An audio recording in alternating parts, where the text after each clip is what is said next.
We are joined now by a great friend of ours, the American Center for Law and Justice, Senator Marsha Blackburn of Tennessee, also on the Senate Judiciary Committee. If you've been watching the hearings with the Supreme Court nominee, Judge Jackson, you would have seen Senator Blackburn multiple times throughout the hearings, but especially, and I just want to say a thank you to her specifically, and thank you, Senator Blackburn, for spending time on the issue of life. We know it's a hot-button issue right now. It's before the Supreme Court. We're waiting for the Dobbs case. And to, again, just to push the nominee on those issues. So let me ask you first, Senator Blackburn, and thank you from all of us and from all of us who are pro-life in the country for asking those questions. But what did you think of her responses to your line of questions? Your first ones were interesting because we do a lot of those buffer zone cases.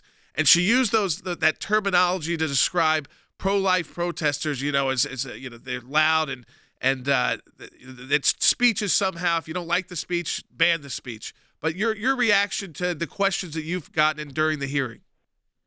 One of the things that I was really surprised with was the way she would not give a straight answer. It did not matter if it was about when life began or what is a buffer zone, where people ought to be, why she used the term noisy crowd of in-your-face protesters. Just a disrespectful language that she chose to use because she wrote that brief.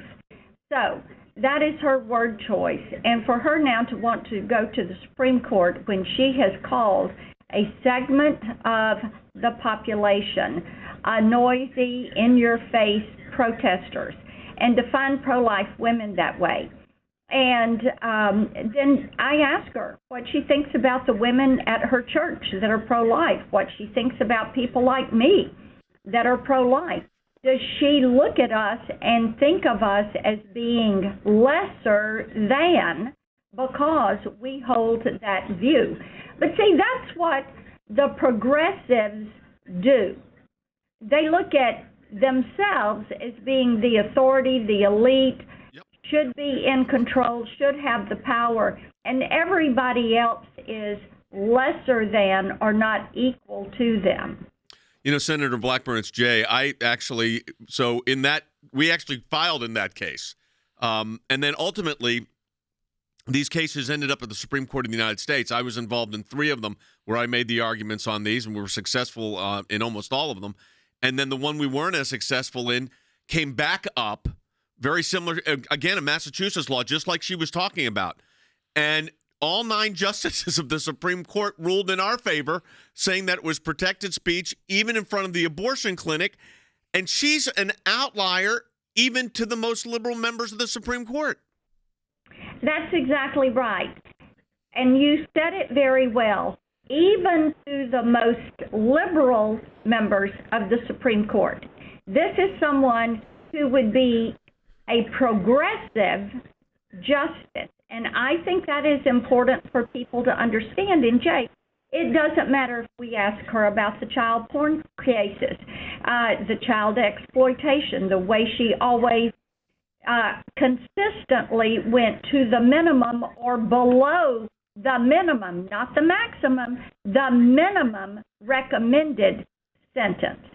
I asked her about her soft on crime, letting criminals out of jail. She actually, in the Wiggins brief, in that opinion, rather, she lamented that she was not able to let all 1,561 federal detainees with the D.C. Department of Corrections out of prison during COVID-19. She did go ahead and release a bank robber addicted to heroin, a murderer of a U.S. Marshal. She released a fentanyl dealer. These are people that went back on the streets. And, of course, for some of these crimes, these recidivism rates are very high. Senator Blackburn, for the American people out there who they follow the hearings as much as they can, but they're long, so they kind of get the highlights maybe at the end of the day, and you've been part of those highlights, and you've been late at night when your line of questioning on the life issue began. It was evening. People saw it was kind of during prime time. But I think when they first started hearing this, for people who might not be as, again, they want to understand what's going on, they follow what's going on, but at first it kind of seemed like this was someone without a philosophy at all, or a judicial philosophy, and certainly wouldn't answer those questions. But as it went on, it became more clear because of your line of questioning and some of your colleagues' line of questioning that there is a judicial philosophy here. And like we've said, it seemed like it may be out of step with even some of the more liberal members of the Supreme Court. Yeah, especially, Senator, when she says her judicial philosophy is impartiality. Well, every judge has to be impartial. That's not a judicial philosophy. That's a requirement of being a judge. Oh, that is right. And of course, we never got her to say what her judicial philosophy was. So I closed out the hearing yesterday reading back to her a part of her statement that she contended was her judicial philosophy, but it was her methodology. And in that, she said, I began from a place of neutrality. I consider the facts of the case. I consider the applicable law. And then I do my job consistent with the oath I've taken. I read it back to her and I said, you left one important part out of this, and that is you should make these decisions consistent with the Constitution. I had one other one I wanted to raise with you, Senator, and that is she was asked about fundamental rights. And the easy answer, which is also a truthful answer, is, well, of course there's fundamental rights. Fundamental rights is the right to freedom of speech, the free exercise of religion, the freedom of the press, the freedom of association, the right to be free from unreasonable searches and seizures, the Sixth Amendment right to a speedy trial, the right against self-incrimination. But instead, she completely dodges it. But you really hit her with your questioning on abortion being an unenumerated right, and she conceded that's what it was. That is exactly right. Now, and I went back again yesterday on this with her because she did admit it was an unenumerated right. She did admit it is not in the Constitution. So I told her, I said, okay, I want to hear where you are on this. Some people like to claim that the right to an abortion is the right to an effective abortion, and thereby, if a baby survives that abortion, they have the right to terminate that life. Well, then she started to squirm. She did not want to answer that portion of the question. But of course, and she wanted to say, well, that issue's before the court. I said, this issue's going to be decided before you go to the court.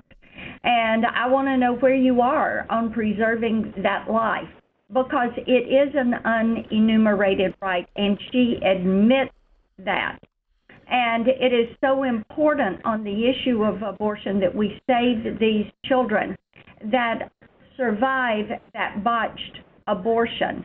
And it is inconceivable that the left would try to do what they are trying to do, which is to extend that right to an effective abortion and then terminate that life. Well, again, let me just thank you, Senator Blackburn, for standing up and speaking for all of us who are pro-life in these hearings, and for not letting this nominee just get away with these unclear answers. We certainly learned a lot more about her because of what you have done this week and your team has done preparing those questions. So I appreciate all of your work, Senator Blackburn, and your time coming right out of the hearing to join us today on the broadcast. Thank you, Senator Blackburn.